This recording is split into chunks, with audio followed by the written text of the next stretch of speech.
يصلون على النبي يا أيها الذين آمنوا صلوا عليه وسلموا تسليما اللهم صل على سيدنا محمد وعلى آل محمد وبارك وسلم صلوا عليه صلاة وسلام عليك يا رسول الله صلی اللہ تعالی علیہ وسلم۔ بادہ نہ لیا ہے نہ کوئی جام لیا ہے، سبحان اللہ کہہ دیں۔ دیکھیے اگر مداری لوگ ماشاءاللہ خرچہ خوب کرتے ہیں، جانتا ہوں، لیکن اس چیز پر کم کرتے ہیں جس کی ضرورت زیادہ ہوتی ہے۔ آپ نے اتنا اچھا جلسہ سجایا، اتنا بڑا پروگرام کر رہے ہیں، عظیم عظیم ہستیوں کو بلا رہے ہیں، لیکن آپ نے دیواروں پر لگانے والا اشتہار ہی نہیں چھپکایا۔ اگر شہر میں اس بات کی خبر ہوتی تو یہاں پر ہزاروں کا مجمع موجود ہوتا اور یہ گنتی کے چند لوگ نہیں دکھائی پڑ رہے ہوتے۔ بہرحال دیکھیں، سمجھیں، خدا کا شکر اس نے غم دیا آل پیمبر کا۔ ذرا محبت سے کہہ دیں ایک بار، یا حسین یا حسین یا حسین یا حسین۔ خدا کا شکر اس نے غم دیا آل پیمبر کا، خدا کا شکر اس نے غم دیا آل پیمبر کا۔ اگر یہ غم نہیں ہوتا ہم اپنے غم سے مر جاتے، اگر یہ غم نہیں ہوتا ہم اپنے غم سے مر جاتے۔ اور شاعر کہتا ہے بادہ نہ لیا ہے نہ کوئی جام لیا ہے۔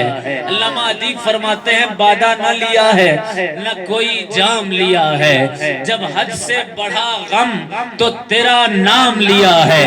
اب خوف ہے رہزن کا نہ گمراہی کا خطرہ، دامان مدار دو جہاں تھام لیا ہے، دامان مدار دو جہاں تھام لیا ہے۔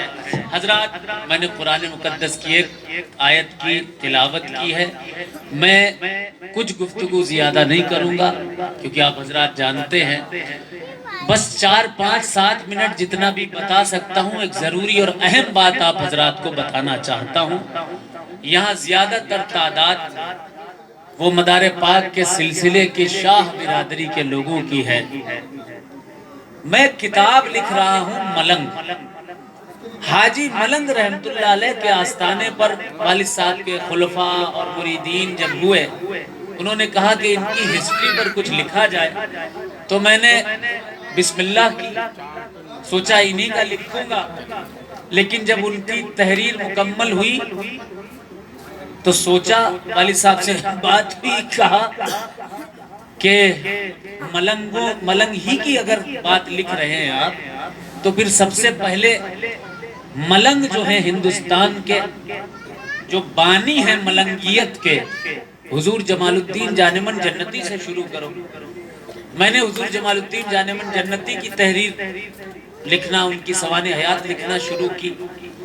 اس کے بعد 72 شاخیں ان کی نکلی، ان کے ہزاروں خلفاء نکلے، جن میں مخصوص اور کچھ معین، کچھ اسپیسیفک خلفاء کا کہا ان کا لکھ لیا جائے، تو بابا مان دریائی دولہ رحمت اللہ علیہ، اس کے علاوہ حضرت سدن سرمست گجراتی رحمت اللہ علیہ، اس کے علاوہ جس قدر بھی دیوانگان مداریاں ہیں ان کا تذکرہ لکھا میں نے۔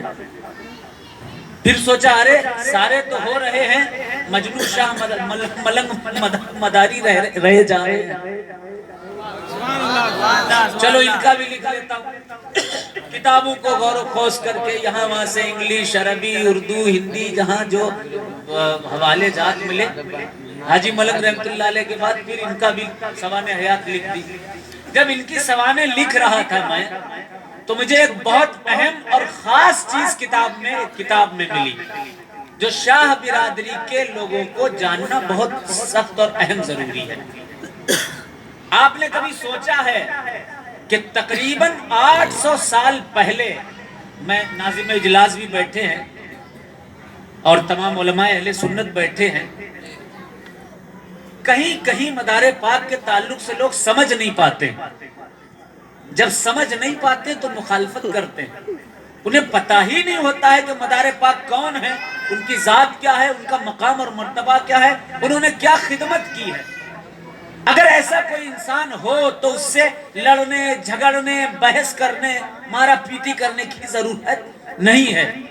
اس کو پیار سے سمجھائیے، اس کو دکھائیے، جو دلائل میں دے رہا ہوں وہ بتائیے، مداراعظم.com پر جائیے، وہاں سے نکال کے بتائیے، کیونکہ اس بیچارے کو پتہ ہی نہیں ہے کہ کس شخصیت کے تعلق سے وہ بات کر رہا ہے۔ سنو، 800 سال پہلے جب ہندوستان میں کوئی مدرسے نہیں تھے، مسلمان ہی نہیں تھے تو مدرسے کہاں سے ہوں گے؟ کوئی عالم نہیں تھے، مسلمان ہی نہیں تھے تو عالم کہاں سے ہوں گے؟ کوئی مساجد نہیں تھی، مسجدیں نہیں تھی، مسلمان نہیں تھے تو مسجدیں کہاں سے ہوتی؟ تو اس ٹائم حضرت عبدالحق محدث دہلوی لکھتے ہیں کہ مدار پاک کے چہرے پر 7 نقاب رہتے تھے، ایک نقاب بھی اگر چہرے سے اٹھ جاتا تھا تو مخلوق خدا بے خودی کے عالم میں سجدہ ریز ہو کر پڑھ لیتی تھی لا الہ الا اللہ محمد رسول اللہ۔ اب ایسے ماحول میں لاکھوں لوگ، ہزاروں لوگ آپ کے آگے مشرف با اسلام ہو گئے، لیکن مدرسہ تو ہے نہیں، عالم بھی نہیں ہے، تو ان نو مسلموں کو دین کون سکھائے؟ ان کو اسلام کون بتائے؟ ان کو دین اور شریعت کی تعلیم کون دے؟ تو سنیے گا غور سے اور بہت تفکر کے ساتھ سنیے گا۔ مدار پاک نے اس دور میں مدرسے بھی قائم کیے، علماء بھی پیدا کیے، لیکن شکل ان علماء کی آج کے علماء سے تھوڑی تبدیل تھی۔ وہ علماء داعیے اسلام تھے، وہ علماء جو ہوا کرتے تھے وہ داعیے اسلام ہوا کرتے تھے، اور وہ مدرسے جو ہوا کرتے تھے ان مدرسوں میں صرف مسلمانوں کو نہیں پڑھایا جاتا تھا، بلکہ غیر آتے تھے اور اسلام کی نعمت لے کر کے جایا کرتے تھے۔ نعرہ تکبیر، نعرہ رسالت، نعرہ رسالت، نعرہ حیدری، نعرہ حیدری، دم مدار، دم مدار، دم مدار، سبحان اللہ سبحان اللہ۔ آج ہم اپنے مدرسوں میں بچوں کو پڑھاتے ہیں تو کیا پڑھاتے ہیں؟ اس کو مارو، اس کو مارو، اس کے پیچھے جاؤ، یہ سلسلہ ٹھیک نہیں ہے، یہ فرقہ ٹھیک نہیں ہے، اس سے سلام مت کرو، اس سے سلام مت کرو، اس کے جلسے میں مت جاؤ، اس کے جلسے میں مت جاؤ، اس کے ساتھ سٹیج شیئر نہ کرو، اس کے ساتھ سٹیج شیئر نہ کرو۔ لیکن یہ مسلمانوں کے ساتھ آج ہمارے مدارس کے حالات ہیں۔ لیکن اس دور میں جو مدرسے ہوا کرتے تھے، وہاں جو علماء ہوا کرتے تھے، وہ علماء غیر آتے تھے، ان کو بھی محبت اور پیار کی دعوت دیتے تھے، سکھاتے تھے۔ اب سنیے ذرا، اب اس عبارت کی طرف آتا ہوں۔ مدرسے نہیں، عالم نہیں، اس وقت اس دور میں کسی طرح کی مساجد نہیں، تب کیسے دین کی تبلیغ ہوتی تھی؟ سنیے، قطب المدار رضی اللہ تعالیٰ عنہ کے تعلق سے لکھا ہے۔ کس نے لکھا؟ امیر حسن نے۔ یہ غیر مسلم شخص تھا، اس کے والد نے اس نے ایمان قبول کیا، اور آج سے 341 سال پہلے تقریباً ایک کتاب لکھی جس کا نام تھا ہفت تماشا۔ ہفت تماشا فارسی میں اس کتاب کو لکھا، اور فارسی میں لکھنے کے بعد ابھی یہ کتاب اردو میں اویلیبل ہے۔ کیا لکھا اس شخص نے؟ اس نے لکھا کہ جہاں جہاں، سنیے گا میری بات، یہ لکھتا ہے، صفحہ نمبر بھی سن لیجئے اور اس کی عبارت بھی سن لیجئے۔ آخر کیا رشتہ ہے شاہ برادری کا قطب المدار سے؟ کیا کنیکشن ہے قطب المدار سے؟ پوری دلیل کے ساتھ بتاتا ہوں، سنیے گا۔ لکھتا ہے، اردو کا جو ترجمہ ہے صفحہ نمبر 100 ہے، لکھتا ہے وہ شخص، 350 سال پہلے کی پرانی کتاب کا ترجمہ وہ سنا رہا ہوں۔ لکھتا ہے کہ اگر اثنائے راہ میں کوئی تقیہ نام کی جگہ ملے تو غالب ہے کہ وہ تقیہ کسی مداری شاہ کا ہوگا۔ غالب ہے کسی مداری شاہ کا ہوگا، اور اس گاؤں کے لوگ سارے کے سارے مدار العالمین کے مرید ہوں گے، سلسلے کے مرید ہوں گے۔ اب یہ تقیہ کیا ہے؟ یہی جو سر پہ لگاتے ہیں، نہیں میرے بھائی، تکیہ کیا ہے؟ وہی جس میں ہم ٹیک لگا کے بیٹھ جاتے ہیں؟ نہیں میرے بھائی، جب ہندوستان میں 800 سال پہلے کوئی مدرسہ نہیں تھا تو قطب المدار نے 20 لاکھ مدرسے بنائے ہیں، اور ان مدرسوں کو آج مدرسہ کہا جاتا تھا، اور 800 سال پہلے تکیہ کہا جاتا تھا۔ آپ کو نہیں پتا ہوگا، جہاں جہاں شاہ برادری کے لوگ بستے ہیں وہاں وہاں تکیہ ضرور ہوتا ہے۔ تکیے میں زمین بھی بہت ہوتی ہیں، خانقاہیں ہوتی ہیں اس میں زمین بہت ہوتی ہیں۔ اس کا کنیکشن کیا ہے؟ صاف اور سیدھی بات بتاؤں، اس وقت کا مدرسہ سمجھ میں آ گیا، تکیہ تھا وہ جگہ جہاں پر کوئی شخص بیٹھے اور دین کی بات سکھائے۔ لیکن کون سکھاتا تھا؟ سکھانے والا کون تھا؟ جب میں نے کتابوں کی روگردانی کی مجھے سمجھ میں آیا، اتنی بڑی ٹوپی والے نہیں، ہمارے جیسے عالم نہیں، اس دور میں جو ان تکیوں پر بیٹھ کر دین کی تبلیغ کرتا تھا تو تاریخ بتاتی ہے وہ قطب المدار کے سلسلے کا ملنگ ہوا کرتا تھا، ملنگ مداریہ سلسلے کا ہوا کرتا تھا، اور وہ لوگوں کو دین کی باتیں بتاتا تھا، شریعت و طریقت بتاتا تھا، معرفت بتاتا تھا، لڑائی جھگڑے نہیں بتاتا تھا، بلکہ اس نے جو لباس پہنا تھا وہ بھی ایسا تھا کہ جس لباس کو دیکھ کر غیر کہیں راستہ نہ کاٹ جائیں۔ اس نے جو بھیک پہنا ہوا تھا وہ بھی اس طرح کا کہ غیر کہیں اس کا دامن چھوڑ کر کے نہ چلے جائیں۔ اور پتا ہے آپ کو سن 1850 کی مردم شماری میں لکھا ہوا ہے، کیا لکھا ہے کہ صرف اور صرف 1850 میں صرف اودھ میں سلسلہ مداریہ کے 1,48,000 علماء یعنی ملنگانے کرام موجود تھے۔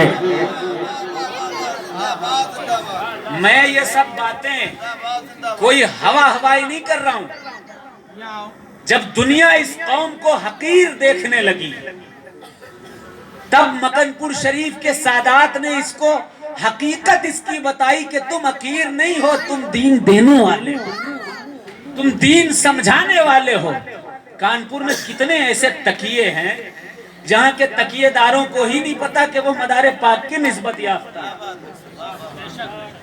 اور صرف کانپور میں ہی نہیں پورے انڈیا میں کتنے تکیے ہیں۔ آج تکیے کو صرف قبرستان بنا دیا گیا ہے، اور قبرستان اس لیے بن گئے وہ تکیے کیونکہ شاہ برادری کے لوگوں کا کنیکشن مکن پور شریف سے جہاں جہاں سے کٹ گیا، وہاں وہاں کی جگہوں کو قبرستان بنا دیا گیا، وہاں چلوں اور تکیوں پر قبضے کر لیے گئے۔ لیکن جس کا تعلق کل بھی مکن پور شریف سے تھا، آج بھی ہے، اور قیامت تک جس شاہوں کا تعلق مکن پور سے رہے گا انشاءاللہ تعالی، کل بھی چمک رہے تھے، آج بھی چمک رہے ہیں، اور تا قیامت چمکتے اور دمکتے رہے گا۔ اس لڑائی میں اس نے لکھا، رنگون کوئی ایک مقام تھا، آخری جنگ جہاں پر ہوئی مجنو شاہ رحمت اللہ علیہ کی، اس کے بعد جب وہ گھائل ہو گئے تو سنیے گا، آخری بات پھر نعت پڑھوں گا۔ جب وہ گھائل ہو گئے تو انہوں نے کہا مجھے اپنے پیروں کی سرزمین مکن پور شریف میں دفن کر دینا۔ شاہ برادری کے ملنگوں کی، مداریوں کی، پیروں کی سرزمین ہے مکن پور شریف، اور یہ تاریخ میں ہے۔ آپ کچھ بھی رہو، جس سے عقیدت ہو رکھو، جس سے محبت ہو رکھو، لیکن قرآن میں جن اہل بیت سے محبت آپ پر فرض کی گئی ہے، ان سیدوں کی محبت، ان کا ادب بجا لانا آپ پر بھی فرض ہے اور ضروری ہے۔ قرآن نے کہا قُلْ لَا أَسْأَلُكُمْ عَلَيْهِ أَجْرًا إِلَّا الْمَوَدَّةَ فِي الْقُرْبَى I don't need anything from you but the love of the family of رسول اللہ صلی اللہ علیہ وسلم۔ مجھے تم سے کچھ نہیں چاہیے، صرف سیدوں کی، آل رسول کی، اہل بیت کی محبت چاہیے ہے۔ تو میں اس پیغام کے ساتھ نعت پاک اپنی نعت پاک کا مطلب مکھلا پیش کر رہا ہوں۔ پہلا پیغام یہ کہ کم سے کم جو تکیہ دار ہیں ان کو مکن پور شریف ان کی تاریخ، ان کی ہسٹری بتائیے کہ یہ تکیے آج سے 800 سال پہلے، جیسا کہ کتاب کہہ رہی ہے اور کتابیں کہہ رہی ہیں، وہ مدار العالمین کے عطا یافتہ عطا کردہ تکیے تھے جہاں پر آباء و اجداد دین کی باتیں بتایا کرتے تھے۔ اللہ اللہ، ایک تو یہ میسج پہنچائیے، بتائیے لوگوں کو۔ دوسری بات، اہل سنت میں محبت کا ماحول پیدا کیجئے، ایک دوسرے سے محبت کیجئے، اپنے بچوں کو تعلیم دیجئے، انہیں ڈاکٹر بنائیے، انجینئر بنائیے، پولیس میں بھرتی کیجئے، تاکہ سسٹم میں آئے، کوئی مصیبت آئے تو آپ کی مدد تو کر سکیں۔ اللہ ہمیں اور آپ کو سب کو عمل کرنے کی توفیق عطا فرمائے۔ ایکو ڈال دیں، بحث کم کر دیں، میں آپ سے مخاطب ہوں، ایکو ڈال دیں، بحث بند کر دیں، ذرا محبت سے ہاتھ جا کر ایک بار کہہ دیں یا حسین، یا حسین، یا حسین، یا حسین، یا حسین، یا حسین۔